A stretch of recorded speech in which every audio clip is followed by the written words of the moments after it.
नमस्कार, आप देख रहे हैं पटना 4। मैं हूं आपके साथ राहुल। और आज अभी चिराग पासवान का प्रेस कॉन्फ्रेंस हुआ और उन्होंने अभी जो मनरेगा को लेकर जी राम जी का नाम चेंज हुआ है उस पर भी चिराग पासवान क्या बोले हैं, पहले उनकी बातों को सुनिए। साल में पार्टी की तरफ से आयोजित ये पहली प्रेस वार्ता है।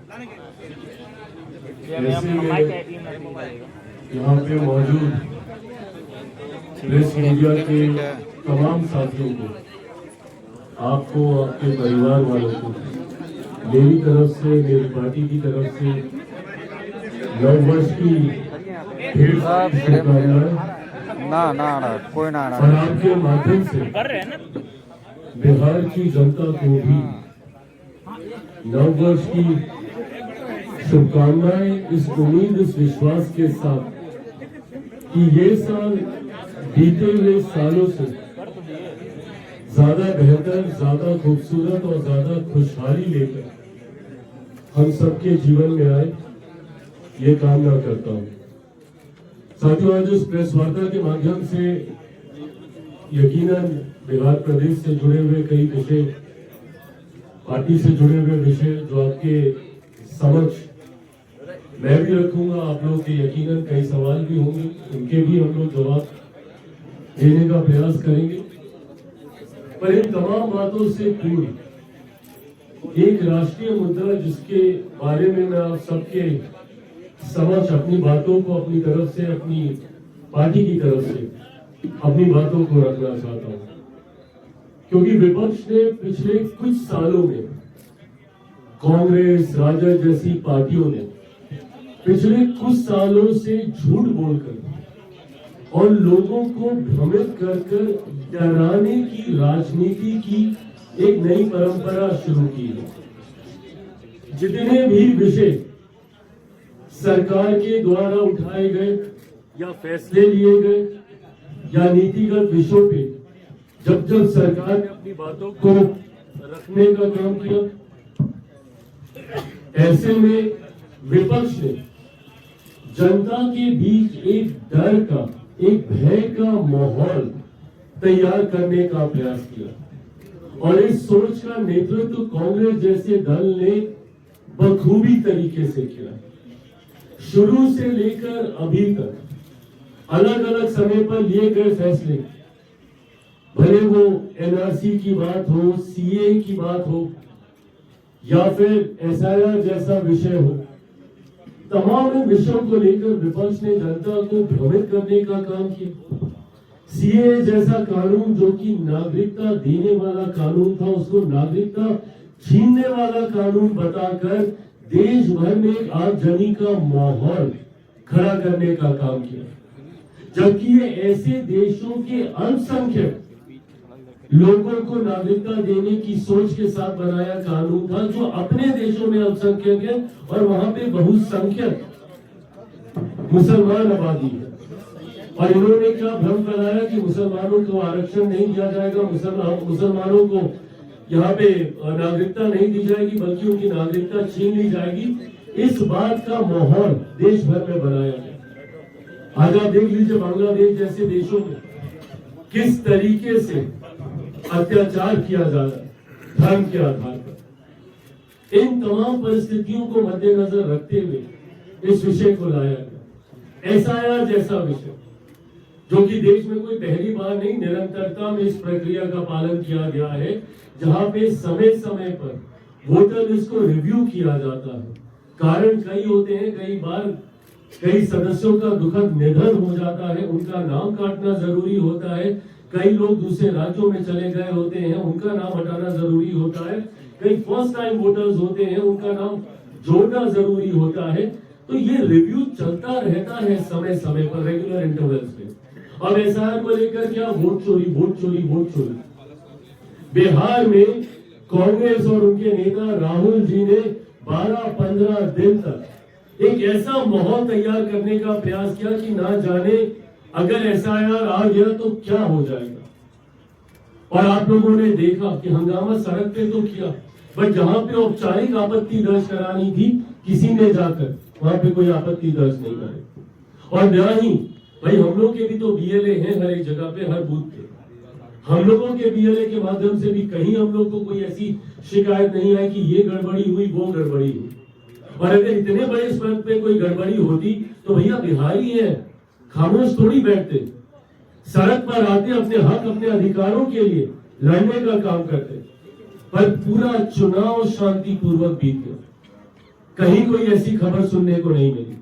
अब जहां जहां और चुनाव हो रहे हैं वहां पे वोट चोरी, वोट चोरी, वोट चोरी, जबकि बिहार की जनता ने लोकतांत्रिक तरीके से इनके इस विषय का जवाब देने का काम किया। अब एक और बड़ा फैसला जो मेरी सरकार के द्वारा प्रधानमंत्री नरेंद्र मोदी जी की सोच से लिया गया, ये फैसला मनरेगा को लेकर हम लोगों ने लंबे समय से देखा कि देश में इसको बनाकर भी, इसको आधार बनाकर भी राजनीति करने का प्रयास किया गया। मनरेगा को लेकर कांग्रेस ने बड़े बड़े दावे, बड़े बड़े वादे और एक ऐतिहासिक सोच वाला ऐतिहासिक फैसला बताकर हमारे देश के लोगों को मिट्टी खोदने के काम में लगाकर रखने का काम किया। और बीते सालों के साथ मनरेगा सिर्फ भ्रष्टाचार का अड्डा बन के रह गया।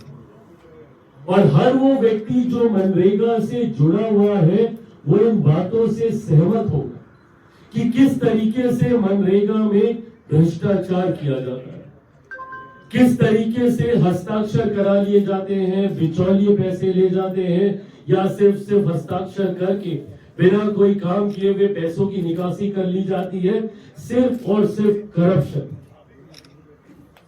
साल दर साल बीतते गए, इस व्यवस्था का लाभ किसी परिवार को मिला हो, किसी गरीब मजदूर को मिला हो, ये अनुभव हम लोग को ना के बराबर हो। पर हाँ, जो लोग इस व्यवस्था के साथ जुड़े हुए थे उन्होंने अपने बड़े घर, गाड़ियां, बंगले सब बनाने का काम किया। और आज जब इस भ्रष्टाचार के अड्डे के ऊपर केंद्र सरकार के द्वारा प्रहार किया गया है तो मैं कांग्रेस की तकलीफ को भी भली भांति समझ पा रहा हूं, क्योंकि ये उनकी सोच की भ्रष्टाचार की ये योजना थी, उनके द्वारा निर्माण की गई। अब इसमें जितने लूप होल्स थे, जब हम लोगों ने उसको टाइटन अप करने का काम किया, जब उन लूप होल्स को हम लोगों ने कसने का काम किया, तो आज इनकी दुखती रग पे हाथ पड़ा है और ये इनकी तिलमिलाहट का कारण बना। इन्होंने जितने संशोधन भ्रष्टाचार में कर एक नई योजना के तौर पर केंद्र सरकार के द्वारा इसको प्रस्तुत किया गया, जी राम जी के नाम से गारंटी फॉर रोजगार और आजीविका ग्रामीण को लेकर इस योजना को लाया गया। अब कांग्रेस को इस बात की तकलीफ है कि इन्होंने जो स्कीम भ्रष्टाचार के लिए तैयार की थी उसको एक सशक्त स्वरूप केंद्र सरकार के द्वारा कैसे दिया जा रहा है, तो इसे उठाने का काम किया। सबसे पहले तो भावनात्मक तरीके से राजनीति करने का काम किया कि इसमें से बापू का नाम हटा दिया गया, महात्मा गांधी का नाम हटा दिया गया। नाम क्यों बदला गया? प्रभु इतिहास गवाह रहा है, भारत में समय समय पर योजनाओं में सुधार किए गए हैं, योजनाओं में बदलाव किए गए हैं परिस्थिति के अनुसार, और कई बार संभवतः उस योजना से प्रेरणा लेते हुए एकदम नए स्वरूप में दूसरी योजनाओं का गठन किया गया है और उसका नाम बदला गया है। ऐसा नहीं है कि उस योजना का कोई अपमान करने के लिए कांग्रेस वाले ही कितनी हम लोग की योजनाओं को गिनाते फिरते रहते हैं कि भैया स्वच्छ भारत क्या है, हम भी तो निर्मल ये करते थे, वो करते थे, उसी का ही एक स्वरूप है ये। तो जब आपको वो बातें समझ में आती थी तो आज इस बात पे राजनीति करने का क्या आधार बनता है कि आप बापू का नाम हटा दें? कौन बापू के सम्मान के साथ खिलवाड़ करने की सोच भी सकता है? और आपको एतराज किस नाम से हो रहा है? इसके खैर कई कारण हैं। राम से आपको एतराज रहा है, इस बात का प्रमाण देने की किसी को जरूरत नहीं। कांग्रेस की सोच राम, सनातन, इन सब को लेकर क्या रही है ये किसी से छुपा नहीं है। राम मंदिर का निर्माण, उसमें इनका बहिष्कार, ये तमाम चीजें दिखाता कि कांग्रेस को इस नाम से एतराज रहा है। पर कैसे बोले इस बात से हमको एतराज है, इस नाम से हमको एतराज है, तो उसका आधार क्या बनाया गया कि भाई बापू का नाम आपने बदल दिया। बापू के सबसे प्रिय नामों में से एक राम जी का नाम था। जब उनका स्वर्गवास हुआ तो आखिरी क्षणों में उनकी जुबान पे हे राम ही था। और मैं नाम की राजनीति में नहीं उलझना चाहता। आप इसके मेरिट्स पे चर्चा कीजिए ना। जी राम जी के मेरिट्स में मुझे बताइए कि भाई हमने कहां कमी छोड़ी है, उस पर हम लोग चर्चा करने को तैयार है। 100 दिन से ज्यादा 125 दिन की गारंटी हम लोग दे रहे हैं। 25% इजाफा इसमें किया गया है। इस मेरिट पे हमसे टकराइए, बोलिए कि भैया क्यों आपने कर दिया, 25 दिन ज्यादा की गारंटी आप क्यों दे रहे? इस पे चर्चा कीजिए, हम लोग चर्चा करने को तैयार हैं। इन्होंने एक और भ्रम क्या फैलाने का काम किया कि आप लोगों ने स्टेट के ऊपर भार डाल दिया है। स्टेट के ऊपर अब ज्यादा दबाव पड़ेगा, क्योंकि आर्थिक तौर पे पहले के समीकरण के बनस्पत अब 60-40 का रेशियो आ गया, तो अब स्टेट के ऊपर भार पड़ेगा। किसको चिंता हो रही है इस बात की? विपक्ष को। कितने राज्यों में सरकार है भैया आपकी? स्टेट पे भार पड़ने की चिंता किसी को होनी चाहिए तो हम लोग को होनी चाहिए ना। जहां पे भाजपा की सरकारें हैं या एनडीए की सरकारें हैं, हम लोगों को चिंता होनी चाहिए। कितनी जगह पे आपकी राज्य में आपकी सरकार है कि आपको चिंता हो रही है कि स्टेट के ऊपर भार पड़ रहा है? और वैसे तो हर चीज में संघीय ढांचे को ये याद कराएंगे। जब केंद्र से लाभ लेना होगा तो उसमें संघीय ढांचा ये बोलते नहीं थकते। और जब संघीय ढांचे के आधार पे कलेक्टिव रिस्पॉन्सिबिलिटी की सोच के साथ स्कीम का निर्माण किया जाता है तो उसमें इनको एतराज हो जाता है कि भैया स्टेट के ऊपर बोझ पड़ रहा है। ये बोझ पड़ने की बात नहीं है, ये कलेक्टिव रिस्पॉन्सिबिलिटी की बात है। और ये एक बहुत बड़ा कारण रहा मनरेगा के विफल होने का। क्यों? क्योंकि स्टेट ने कभी उस ओनरशिप को समझा ही नहीं। इम्प्लीमेंटिंग एजेंसी भारत के फेडरल स्ट्रक्चर में स्टेट्स होते हैं, और ऐसे में स्टेट को कभी उस ओनरशिप का एहसास ही नहीं हुआ मनरेगा में।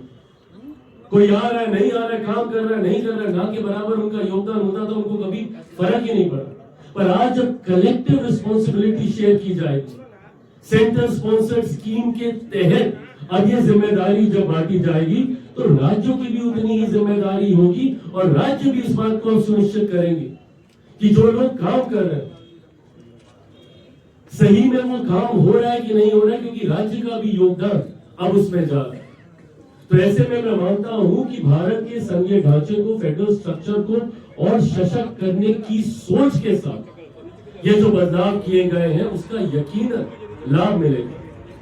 प्रैक्टिकल तौर पर भी देखिए, इससे पहले से मिट्टी खोदने के काम में लगाया जाता था, आज इंफ्रास्ट्रक्चरल डेवलपमेंट के प्रोजेक्ट्स अंडरटेक किए जाएंगे। रूरल एरिया के डेवलपमेंटल प्रोजेक्ट्स इसके तहत लिए जाएंगे। इंफ्रास्ट्रक्चर का, व्यवस्था का निर्माण इसके माध्यम से किया जाएगा। सही मायनों में इस योजना का लाभ न सिर्फ उन गरीब मजदूरों को मिले, बल्कि उनके माध्यम से हमारे क्षेत्र, हमारे राज्यों को भी मिले। ये बदलाव हम लोगों ने इस योजना में किए हैं। मैं पुनः कहता हूं कि भैया मेरिट्स पे डिस्कस कीजिए ना, और हम लोग करने को तैयार है। आप कीजिए, और बेहतर सुझाव आएंगे उसको भी इनकॉर्पोरेट किया जाएगा, क्यों नहीं करेगा। पर ये सिर्फ भ्रम फैलाते रहना, देश भर में आप प्रदर्शन कर रहे हैं जी राम जी को लेके, जी राम जी को लेके। मुझे बताइए क्या गलत हो रहा है इसमें, और अभी तक क्या सही हो रहा था कि आपको उसमें एतराज नहीं था? हर चीज में आपको सुधार चाहिए, बट अगर कहीं पे सही में सुधार किया जाता है तो आपको एतराज होने लगता है। हकीकत में ये कांग्रेस के भ्रष्टाचार के ऊपर केंद्र सरकार, मेरे प्रधानमंत्री जी का सीधा प्रहार है, और इस बात की तिलमिलाहट है। ये लोग जितना आज अलग अलग क्षेत्रों में जाके प्रदर्शन कर रहे हैं, जिला मुख्यालयों पर, ये वही प्रदर्शन है जो इन्होंने कभी सीए को लेकर, कभी एसआर को लेकर किया था। क्या हुआ भैया? देश को आप कुछ दिनों के लिए आगजनी में झोंकते हैं, देश को भ्रमित करने का आप काम करते हैं, और उसके बाद वही बात ठंडे बस्ते में चली जाती है। अगर आपके पास कोई सुझाव है, मैं कहता हूं मेरिट पे डिस्कस कीजिए, हम लोग तैयार हैं। आप बताइए कि इसको और कैसे बेहतर किया जा सकता है। क्या भारत के संघीय ढांचे को मजबूत करना गलत सोच है? क्या collective responsibility state and centre की शेयर करना गलत सोच है? और उसमें स्टेट में तो इनकी चिंता मैं बार बार कहता हूं नहीं करनी चाहिए, क्योंकि बचे कुचे भी जो राज्य हैं, इसके बाद हम लोग बंगाल में भी हम लोग सरकार बनाने जा रहे हैं, जो इनके बचे कुचे राज्य भी हैं, और इस बार डाउन साउथ भी आप देखिएगा एनडीए की सरकार बनेगी। तमिलनाडु जैसे राज्यों में वहां पे भी हम लोग की सरकार बनेगी, क्योंकि आज देश ये अनुभव कर रहा है कि भैया डबल इंजन की सरकार के क्या मायने होते हैं, क्या लाभ होते हैं। तो इसीलिए विपक्ष कभी स्टेज के ऊपर पड़ने वाले बोझ को तो आधार बनाने का काम ना करें, बट हाँ बताएं कि अगर हम लोग 125 दिन ज्यादा दे रहे हैं, क्या हम गलत कर रहे हैं? क्या हम लोग इंफ्रास्ट्रक्चरल डेवलपमेंट प्रोजेक्ट्स इसके तहत अंडरटेक कर रहे हैं, क्या हम लोग वो गलत कर रहे हैं? क्या हम लोग इसकी मॉनिटरिंग की व्यवस्था कर रहे हैं? मनरेगा में अभी तक कोई मॉनिटरिंग की व्यवस्था नहीं थी, कोई बायोमेट्रिक्स नहीं होता था, कोई मॉनिटरिंग नहीं होती थी, कोई टेक्नोलॉजी का इस्तेमाल नहीं किया जाता था, कोई एआई का इन्फ्लुएंस नहीं होता था। इन चीजों को इनकॉर्पोरेट किया गया टू मेक श्योर कि इसमें लीकेजेस ना के बराबर हो। इस सोच के साथ हम लोग इसको लेकर जाने का काम कर रहे हैं, और मैं चाहता हूं आप सबके माध्यम से, लोकतंत्र का चौथा स्तंभ है, आप सबके माध्यम से मैं चाहता हूं कि देश में, हमारे बिहार में लोगों तक ये मैसेज जाए कि किस तरीके से इस योजना से आने वाले दिनों में हमारे गरीब मजदूरों को सशक्त करने की सोच के साथ इसका निर्माण किया गया। हर योजना जो हम लोग लेकर आते हैं, विपक्ष सीधा उसको भ्रमित करने का काम करता है। महिलाओं को सशक्त करने की सोच के साथ जो 10,000 रुपए वाली योजना लाई गई, उसको भी उसी तरीके से कि रेवड़ी बांट रहे हैं। भैया समझ में आता है आप लोगों की फर्क क्या है दो चीजों में? और मुझे खुशी है एक सहयोगी होने के नाते मैं स्वागत करता हूं ऐसी योजना का, क्योंकि ये उन फ्री बीज में नहीं गिना जा सकता कि आपको महीने के इतने रुपए मुफ्त में आपको दिए जा रहे। ये महिलाओं को सही मायनों में आर्थिक तौर पर सशक्त करने की सोच के साथ इसका निर्माण किया गया। 10,000 रुपए से आप अपना प्रोजेक्ट बेसिक तैयार कीजिए, उसके बाद 1,90,000 रुपए और टोटल 2 लाख रुपए की योजना से आपके व्यवसाय को स्थापित किया जा सकता है। और मैं मानता हूं कि ये रकम एक छोटे उद्योग को लगाने के लिए ग्रामीण क्षेत्र में अपने में काफी है। मेरे खुद के मंत्रालय में पीएमएफएमई की योजना इसी सोच के साथ है, जिसका लाभ देश, और सबसे ज्यादा बेस्ट परफॉर्मेंस स्टेट उसमें बिहार रहा इस साल हम लोग का, जहां पे पीएमएफएमई ने बेस्ट परफॉर्म किया, जहां पे छोटे उद्योग लगा के गांव देहात में रह रहे महिला पुरुष अपने आप को उद्यमी बना के जॉब सीकर से जॉब गिवर्स की भूमिका में आते हैं। 2-4 लोगों को अपने नीचे रोजगार देने की क्षमता वो तैयार करते हैं। ऐसे ही इस योजना के तहत 10,000 और 1,90,000 से जब महिलाएं अपने पांव पर खड़ी होंगी तो पूरे परिवार को साथ लेकर खड़ी होंगी। इन योजनाओं का ये लोग विरोध करते हैं, और सवाल वही कि भैया आपको भी तो पूरा समय दिया गया था ना, उस वक्त आप कर लेते। 2000 का पूरा दशक यूपीए सरकार कांग्रेस के नेतृत्व में ही थी, सुधार कर लेते इन योजनाओं में। और इतिहास गवाह रहा है कि समय समय पर योजनाओं को बदला जाता है, परिवर्तन किया जाता है, संशोधन किए जाते हैं। बट ऐसे में इस विषय को लेकर भ्रम फैलाना, मैं मानता हूं ये कतई उचित नहीं है। कांग्रेस ने सिर्फ झूठ बोलकर, डराकर लोगों को अपने पक्ष में करने की एक परंपरा की शुरुआत कर रखी है। इनको पता है कि इनकी काबिलियत के आधार पर ये लोग कभी वापस सत्ता में नहीं आ सकते, तो ये चाहते हैं कि लोगों में डर भय का माहौल सांप्रदायिकता के आधार पर हो, लोगों को भ्रमित करने के आधार पर हो, बनाकर कैसे उनको अपने पक्ष में किया जा सके। पर बिहार की जनता ने जिस तरीके से विपक्ष को नकारने का काम किया, आने वाले दिनों में जिन जिन राज्यों में चुनाव हो, असम में हो, बंगाल में हो, मैं मानता हूं कि वहां पर भी जहां असम में हम लोग वापस आएंगे तो वहीं एक लंबे समय के बाद बंगाल में भी एक डबल इंजन की सरकार प्रधानमंत्री नरेंद्र मोदी जी की सोच वाली एनडीए की सरकार बनेगी, ये विश्वास है।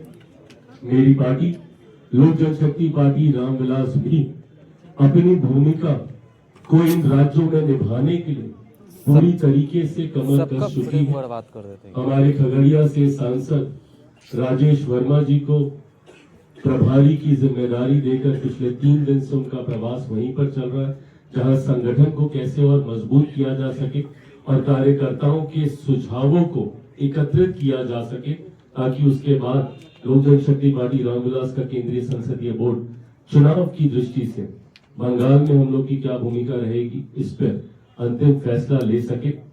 इन तमाम विषयों को कि हम लोग जानकारी इकट्ठी कर रहे हैं, पर मैं ये मानता हूं कि इन योजनाओं का असर है कि आज देश में केंद्र की सरकार और एनडीए का गठबंधन हर बीतते दिन के साथ मजबूत होता जा रहा है और ज्यादा लोकप्रिय होता जा रहा है, और इसका लाभ बाकी राज्यों में भी हम लोग को मिलेगा, विपक्ष भले कितना भी भ्रम फैला ले। मैं ये मानता हूं कि जिस तरीके से एसआईआर पर भ्रम फैलाकर इन लोगों ने हमें बिहार जीतने में मदद की, उसी तरीके से अब जी राम जी का विरोध करकर ये हम लोग को बंगाल जीतने में भी हम लोगों की ही मदद करेंगे। सेल्फ गोल करने के लिए कांग्रेस, उनके सहयोगी, उनके नेता जाने जाते हैं, तो यकीनन इसका लाभ भी हम लोगों को मिलेगा। नववर्ष में लोक जनशक्ति पार्टी रामविलास भी पार्टी के संगठन के विस्तार को लेकर आगे बढ़ने का काम कर रही है, जहां आने वाले दिनों में बहुत जल्द राष्ट्रीय समिति में भी कई बदलाव पार्टी के द्वारा किए जाने हैं। मैं मानता हूं कि इस महीने के आखिर तक उसको भी आप सबके साथ साझा कर दिया जाएगा और उसी के अनुरूप बिहार में भी संगठन के स्तर पर कई महत्वपूर्ण बदलाव किए जाएंगे। ऐसे में नई जिम्मेदारियां पार्टी के कई नेताओं को दी जाएंगी। पार्टी आज एक मजबूत स्तर पर पहुंची है। हमारे विधायकों की एक अहम भूमिका है, हमारे मंत्रियों की एक अहम भूमिका है। जहां संजय सिंह जी, संजय पासवान जी बिहार कैबिनेट में मजबूती से लोक जनशक्ति पार्टी रामविलास का पक्ष रखने का काम कर रहे हैं। इससे पहले जब भी आप लोगों के कोई तीखे सवाल आते थे तो मेरे पास जवाब होता था कि मैं सरकार का समर्थन कर रहा हूं, मैं सरकार का हिस्सा हूं। पर अब अगर जब आप ये तीखे सवाल मुझसे पूछेंगे तो मेरी जवाबदेही और ज्यादा बनेगी, क्योंकि इस सरकार का हिस्सा हूं मैं। मेरे मंत्री हर उस योजना का हिस्सा है जो फैसले बिहार सरकार मुख्यमंत्री नीतीश कुमार जी के नेतृत्व में कैबिनेट के द्वारा लिए जाते हैं। हमारे विधायक दल के नेता राजू तिवारी जी को गठबंधन के द्वारा मुख्यमंत्री नीतीश कुमार जी के द्वारा एक अहम जिम्मेदारी दी गई है। एनडीए के सचेतक के तौर पे राज्य मंत्री के दर्जा के साथ ये भी अपनी जिम्मेदारी निभा रहे, और इसी तरीके से पार्टी के तमाम हमारे विधायक आने वाले दिनों में विधायकों की भी जवाबदेही को सुनिश्चित किया जाएगा। हमारी सरकार के पास ये समय नहीं है कि हम लोग ये कहें कि अब काम शुरू होगा। हम लोग जितने वादे लोकसभा विधानसभा के चुनाव में हम लोगों ने किए थे, हमारी सरकार उन वादों को पूरा करने के क्रम में हम लोगों ने कार्रवाई शुरू कर दी है। शुगर मिल का मुद्दा अलग अलग मंचों पे मेरे द्वारा तो उठाया ही गया था, हमारे प्रधानमंत्री जी भी इसको लेकर चिंतित रहे। ये एक अहम विभाग की जिम्मेदारी हम लोग के पास है, जिसके ऊपर फैसला पहली ही कैबिनेट में लिया गया है। आने वाले दिनों में शुगर मिल्स की स्थापना, उनको दोबारा से चालू कराना, उनको वायबल प्रोजेक्ट्स में कन्वर्ट करना, इन तमाम विषयों पर चर्चा चल रही है। मैं मानता हूं कि आने वाले 5 साल बिहार के लिए एक स्वर्णिम काल के तौर पर होंगे। इन 5 सालों में डबल इंजन की सरकार का लाभ मेरे प्रदेश को मिलेगा, और 5 सालों के बाद जब पुनः हम लोग चुनाव में जाएंगे तो इस चुनाव में किए गए हर एक वादे को पूरा करते हुए पूरी जवाबदेही के साथ हम लोग चुनाव में जाएंगे। जनता ने जितना विश्वास किया है मुझ पर, मैंने पिछली प्रेस वार्ता में पिछले साल के अंतिम महीने में जब की थी, मैंने कहा था कि एक आभार यात्रा पर मैं खुद बिहार की जनता के बीच में निकलूंगा। उसकी भी रूपरेखा मोटा मोटी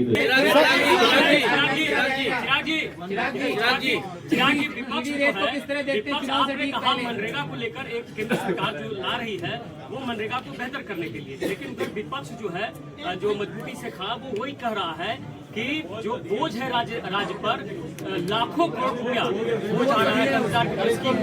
क्यों राज्य की चिंता कर रहे हैं? पूछिए ना, कितनी जगह सरकार है इनकी कि उनको परेशानी हो रही है। कांग्रेस की सरकारें बता दीजिए ना कितनी जगह है कि ये इतना परेशान हो रहे हैं। जो बड़े राज्य हैं बंगाल, तमिलनाडु जैसे, वो भी इनके पास नहीं है। तो ऐसे में कांग्रेस को कम से कम इसकी चिंता करने की जरूरत नहीं है। ये कलेक्टिव रिस्पॉन्सिबिलिटी है जो आपकी जवाबदेही को, आपकी अकाउंटेबिलिटी को बढ़ाने का काम करता है, जिससे हर योजना को अभी तक लाभ ही मिला है, जो हम लोग का अनुभव रहा है। हर योजना को कलेक्टिव रिस्पॉन्सिबिलिटी में लाभ मिला है।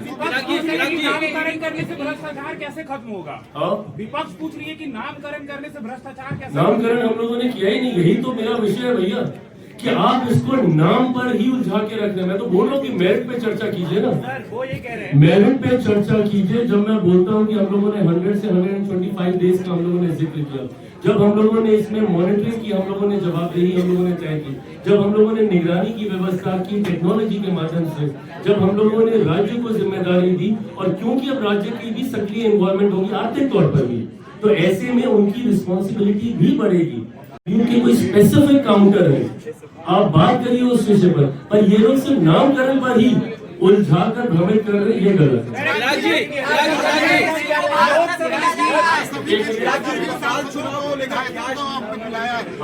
मीटिंग करने वाले हैं, क्या फैसला होना है? आप फैसला कुछ खोलिए। नहीं देखिए, एक तो पहली बात तो नववर्ष में ये मेरी जिम्मेदारी बनती है पार्टी का राष्ट्रीय अध्यक्ष होने के नाते, कि मैं तमाम अपने विधायकों के साथ बैठकर न सिर्फ नववर्ष की शुभकामनाएं, बल्कि आने वाला साल, अब ये महत्वपूर्ण समय है। ऐसे में मेरे विधायकों की जिम्मेदारी उनके क्षेत्र के लोगों के प्रति, मेरे पार्टी के प्रति, पार्टी के संगठन के प्रति, ये तमाम विषय हैं जिसको लेकर अब मुझे लगता है चीजों को स्ट्रीमलाइन करना जरूरी है। प्रदेश कार्यालय में विधायकों की क्या भूमिका, क्षेत्र में क्या भूमिका, सदन के भीतर क्या भूमिका। आज जब लोक जनशक्ति पार्टी रामविलास एक सशक्त आवाज बना है पहली बार बिहार विधानसभा में, इससे पहले 2005 में ये परिस्थिति आई थी, पर विधानसभा तक नहीं पहुंच पाए थे मेरे विधायक। तो ऐसे में जब वो वहां तक पहुंचे हैं, तो पार्टी के विषयों को कैसे रखना है, किन किन विषयों पर कैसे चर्चा में भागीदारी देनी है, इन तमाम विषयों को लेकर आज थोड़ी विस्तृत चर्चा।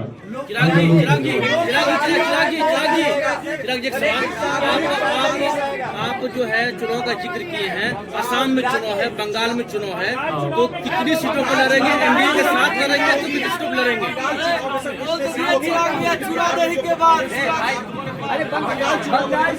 बंगाल चुनाव के बारे में, बंगाल असम बंगाल और असम दोनों चुनाव को लेकर, जैसा मैंने कहा कि लोक जनशक्ति पार्टी रामविलास अपने संगठन को मजबूत करके पहली बात तो ये सुनिश्चित करेगी कि सरकार असम में तो हम लोग वापस आए ही आए, बल्कि बंगाल में भी इस बार एनडीए की, मेरे प्रधानमंत्री नरेंद्र मोदी जी की सोच वाली सरकार वहां पर बने। ऐसे में जरूरी है कि मेरे दल का लाभ मेरे गठबंधन को तब मिलेगा जब मेरा संगठन मजबूत होगा। तो ऐसे में पूरी मुस्तैदी के साथ कई बड़े फैसले लिए गए, प्रदेश अध्यक्ष नए नियुक्त किए गए हैं बंगाल में। पर मैं जानता हूं कि मैं जितनी बातें बोल रहा हूं उसमें आपका कोई इंटरेस्ट नहीं होगा। इंटरेस्ट ये होगा कि मैं कितनी सीटों पर चुनाव लड़ूंगा और क्या मैं गठबंधन के तहत चुनाव लड़ूंगा, नहीं लड़ूंगा, कोई खेला होगा। मतलब मैं ये सारे वो थंबनेल्स पढ़ता रहता हूँ अपने आप को लेकर, इसलिए मैं समझ रहा हूँ कि विषय क्या है। फिलहाल इस पे कोई फैसला नहीं हुआ है। गठबंधन के भीतर चर्चा अभी शुरू होनी बाकी है। अभी जब चर्चा होगी तब ये तय होगा, और उससे पहले मेरा खुद का आंकलन, मैं पहले खुद को भी टेस्ट करना चाहता हूँ कि Lok Janshakti Party Ramvilas in terms of organisational setup, testing the waters वाली बात है कि अभी हम लोग कितने मजबूत है चुनाव लड़ने की दृष्टि से। इन तमाम सवालों का जवाब 1 से 1.5 महीने के भीतर मैं देने की पोजीशन में होऊंगा कि हम लोग गठबंधन में चुनाव लड़ेंगे और कितनी सीटों पर हम लोग चुनाव लड़ेंगे। पर अंतोगत्वा लक्ष्य हमारा एनडीए की सरकार बनाना है।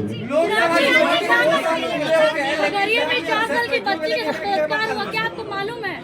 मालूम भी है, और इस घटना की जितनी निंदा की जाए, मैं ये तो नहीं कहता कि आरोपियों की धरपकड़ करने से, सजा देने से उस बच्ची की पीड़ा का हम लोग अंदाजा लगा पाएंगे, नहीं कर सकते। ऐसी घटनाएं किसी भी परिस्थिति में घटनी ही नहीं चाहिए, और ये सुरक्षा से ज्यादा मानसिकता पे सवाल खड़े करता है कि आज भी हमारे देश में ऐसी घृणित मानसिकता वाले लोग समाज में घूम रहे हैं जो एक मासूम बच्ची के साथ ऐसी घटना को अंजाम दे दे। क्या कोई एक्शन होगा? मैं एक्शन जितने हुए हैं वो तो एक तरफ, पर ये विश्वास आप लोगों को दिलाता हूं कि जितने भी आरोपी हैं जिनको पकड़ा गया है वो भी, और जितने पर भी आरोप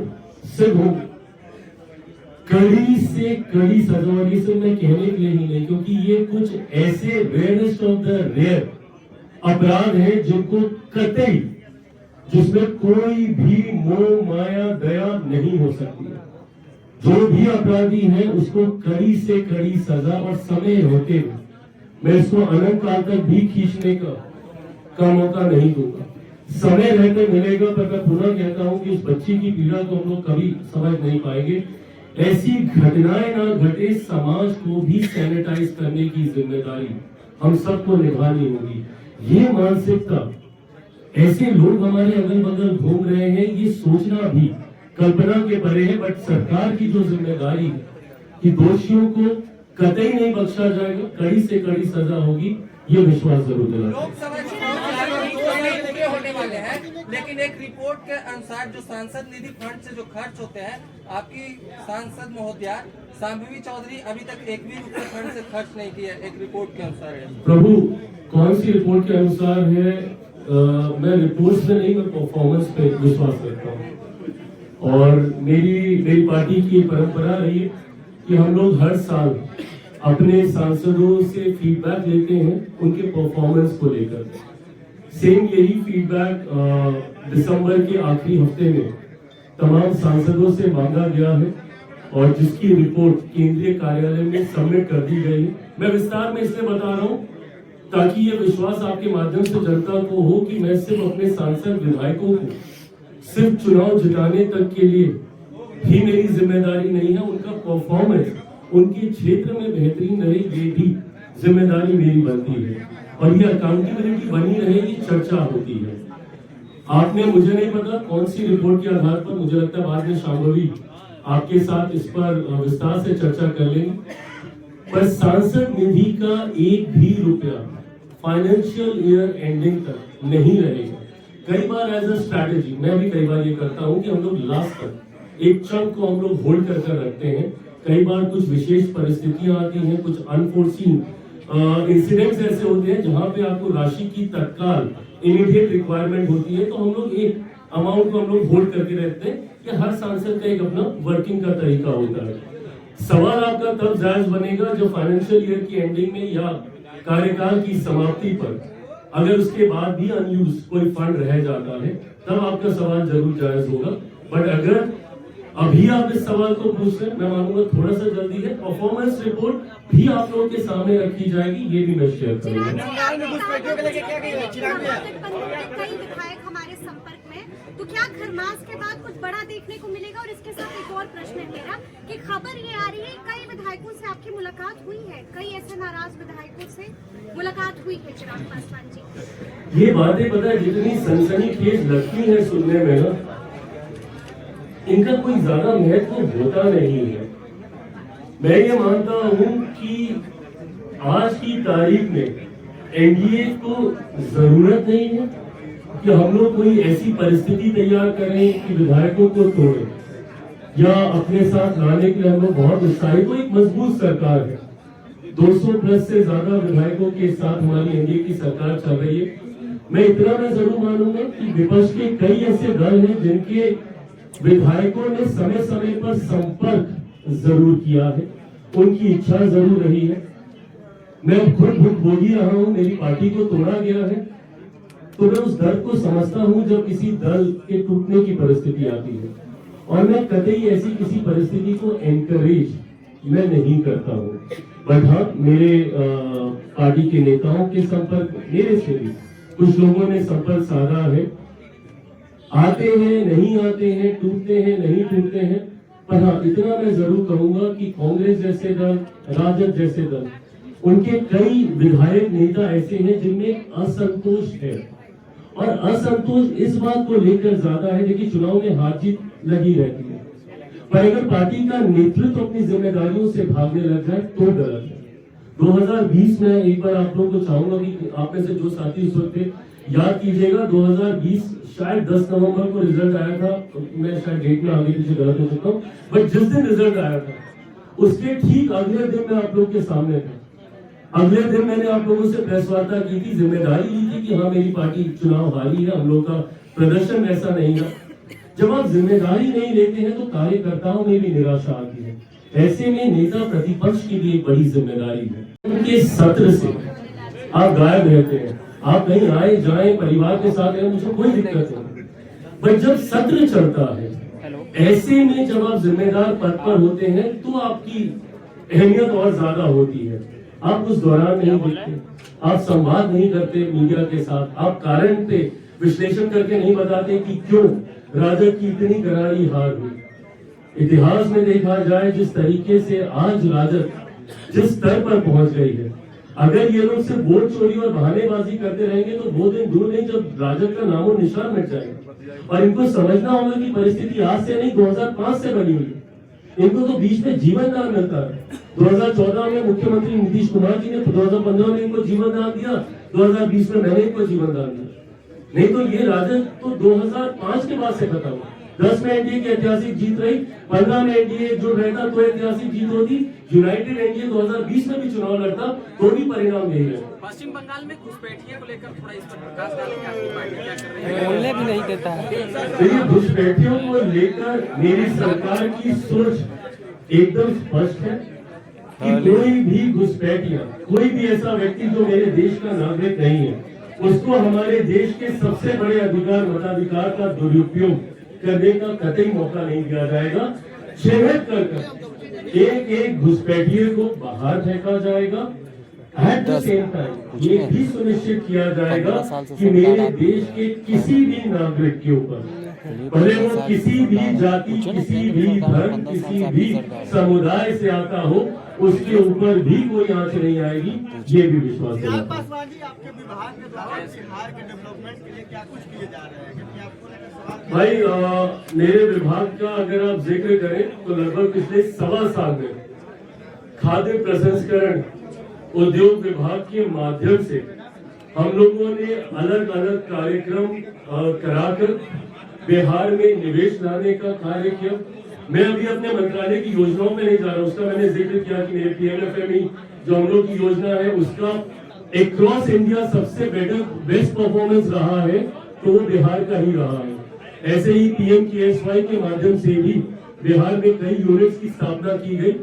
बट फूड प्रोसेसिंग के क्षेत्र में हम लोगों ने बिहार कनेक्ट हम लोगों ने कार्यक्रम किया था, आप सबने भी इसको कवर किया था।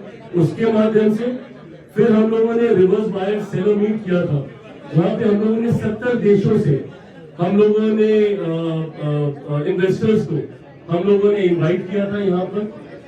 और साथ ही में वर्ल्ड फूड इंडिया जो हम लोगों का फ्लैगशिप इवेंट रहता है, जिसका इनॉग्रेशन प्रधानमंत्री नरेंद्र मोदी जी के द्वारा किया गया था। इन तमाम चीजों को कलेक्टिवली अगर देखा जाए तो लगभग पिछले साल 1.25 साल में 10,000 करोड़ का निवेश हम लोग बिहार में हम लोग लाए हैं। अलग अलग क्षेत्रों में इस निवेश के माध्यम से उद्योगों की स्थापना की जा रही है।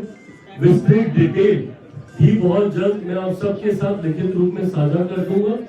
साथ ही में जो एक सबसे बड़ी योजना मेरे विभाग की है, मेरे पिता जिस विभाग में गए उन्होंने इस बात को सुनिश्चित किया कि उनके उस मंत्रालय का जो सबसे बड़ी योजना है उसको कैसे हम लोग बिहार लेकर आए। ऐसे में खाद्य प्रसंस्करण में निफ्टम जो कि एक INI राष्ट्रीय मान्यता प्राप्त इंस्टीट्यूट है और अभी तक मात्र देश में 2 निफ्टम है, एक कुंडली हरियाणा में है और दूसरा तांजावुर तमिलनाडु में है। पिछले बजट में वित्त मंत्री निर्मला सीतारमण जी के द्वारा बजट में इस बात की औपचारिक घोषणा की गई थी कि तीसरा निफ्टम बिहार को मिलने जा रहा है। हम लोगों ने उसके लिए जमीन ढूंढनी भी शुरू की है। इससे पहले इस विभाग को नीतीश मिश्रा जी देख रहे थे, पर अब दिलीप जायसवाल जी से मेरी आज सुबह भी उनसे बातचीत हुई है निफ्टम को लेकर जमीन के लिए। उन्होंने एक जमीन का प्रस्ताव भी दिया है और मैं ये मानता हूं कि एक बड़ा ऐतिहासिक इंस्टीट्यूट खाद्य प्रसंस्करण को लेकर बिहार को एक अलग पहचान ये इंस्टीट्यूट दिलाने का काम करेगा। और मैं मानूंगा कि समय रहते 2-1 साल में ही इसके निर्माण कार्य को भी हम लोग पूरा कर लें। ये इनिशियल स्टेज में खाद्य प्रसंस्करण विभाग से जुड़ी हुई जो हम लोगों ने काम किए हैं ये वो है। चिराग जी, एक इम्पोर्टेंट सवाल है। वो यहाँ पर जितना भी एथेनॉल प्लांट लगा है बिहार में, उसका सप्लाई जो है घटा दिया गया, 50% सप्लाई हो रहा है। ऐसे में क्या है, आप मुजफ्फरपुर में दिखवा लीजिए, अन्य जगह भी बंद हो गया है, 1 महीना चलता है बंद हो जाता है। इसके लिए कुछ और इसके लिए काफी लोग चिंतित हैं, हमारी सांसद यहीं बैठी हैं। ऐसी चिंताएं हम लोगों के संज्ञान में आई है और इसको औपचारिक तौर पर भी, और ये मेरे माध्यम से ही नहीं, बिहार सरकार के माध्यम से भी इसको केंद्र के समक्ष रखा गया है। ये एक ऐसा नीतिगत फैसला है जिसमें देश भर के राज्यों को मद्देनजर रखते हुए ये फैसला लिया जाना है। केंद्र के पास गंभीरता से इसके ऊपर विचार किया जा रहा है। मैं मानता हूं कि इस उद्योग से जुड़े हुए जितने बिहार वासी हैं वो फिलहाल एक अनिश्चितता के दौर से गुजर रहे हैं। एक सेंस ऑफ अनसर्टेनिटी उनको प्रभावित कर रही है, पर मैं मानता हूं कि जल्द कोई ना कोई रास्ता इसको लेकर निकलेगा। बिहार सरकार भी लगातार, सम्राट जी भी लगातार केंद्र के संपर्क में है और हम लोग भी इसको लेकर चर्चा कर रहे हैं। जरूर इस पे कोई ना कोई निकलेगा। बंद नहीं होगा ना। देखिए, हम लोग बंद किए हुए मिलों को खोलने की सोच के साथ आगे बढ़ रहे हैं। ऐसे में जो व्यवस्था चल रही है वो बंद ना हो, ये हम लोग की सबसे बड़ी प्राथमिकता होगी। तैयार कर ली गई है। कार्यवाहक प्रदेश अध्यक्ष अशरफ अंसारी जी के नेतृत्व में इसको तैयार किया जा रहा है। बहुत जल्द मुझे लगता है खरमास समाप्त होते होते तक आप सबके साथ उसको भी साझा किया जाएगा। ऐसे में एक बार फिर से आप सबको नववर्ष की शुभकामनाएं देते हुए 15 तारीख को लोक जनशक्ति पार्टी रामविलास ने बिहार प्रदेश में यहीं पर हम लोगों ने पार्टी कार्यालय में हम लोगों ने दही चूड़ा का आयोजन रखा है। आज मेरी मुख्यमंत्री नीतीश कुमार जी से भी मुलाकात हुई, जहां उनको नववर्ष की शुभकामनाएं देने के साथ साथ दही चूड़ा के भोज के लिए भी उनको आमंत्रित किया गया है। एनडीए के तमाम साथियों को इसका निमंत्रण किया है। मैं आप सबसे भी व्यक्तिगत तौर पर यह आग्रह करूंगा कि आप सब भी उसमें सम्मिलित हो और मकर संक्रांति से एक नई ऊर्जा, नई सोच, नए जोश के साथ हम लोग विकसित बिहार के निर्माण में सब मिलकर अपना योगदान दें। तभी 2047 तक हम लोग विकसित भारत बना पाएंगे। बहुत बहुत धन्यवाद।